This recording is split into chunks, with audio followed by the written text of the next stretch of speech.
Sudah miskin dipitnah pula. Ini adalah kisah dari seorang remaja yang bernama Rudo. Kehidupannya bisa dibilang tidak layak. Untuk menghasilkan uang, dia sering pergi ke tempat elit untuk mencuri barang-barang dari tong sampah. Namun sialnya malam ini dia malah ketahuan oleh para tentara yang berjaga. Dia berhasil kabur, tetapi dia mendapatkan satu tembakan di lengan kirinya. Dan dari kejadian ini, Rudo jadi bahan gunjingan oleh para kawan-kawannya. Mereka tahu pasti kejadian semalam adalah perbuatan dari Rudo. Sudah miskin pembuat masalah pula. Bukan hanya diejek, kehidupan masa lalu Rudo juga diungkit.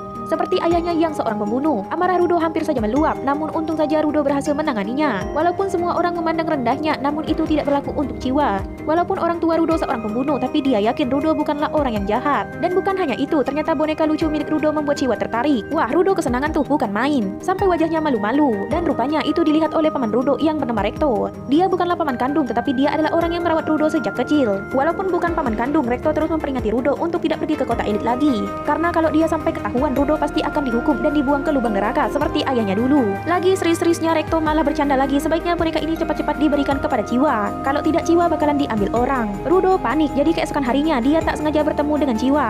Dia memberikan bonekanya dan Ciwa dengan senang hati menerima boneka tersebut. Sampai-sampai membuat Rudo salah tingkah dan langsung pulang ke rumah. Niat hati mau pamer ke Rekto, namun saat sampai ke rumah, Rekto ternyata telah dibunuh oleh seorang pria bertopeng. Tentu saja Rudo menjadi sedih. Tapi yang paling bikin geleng-geleng kepala, Rudo malah dituduh telah membunuh Rekto.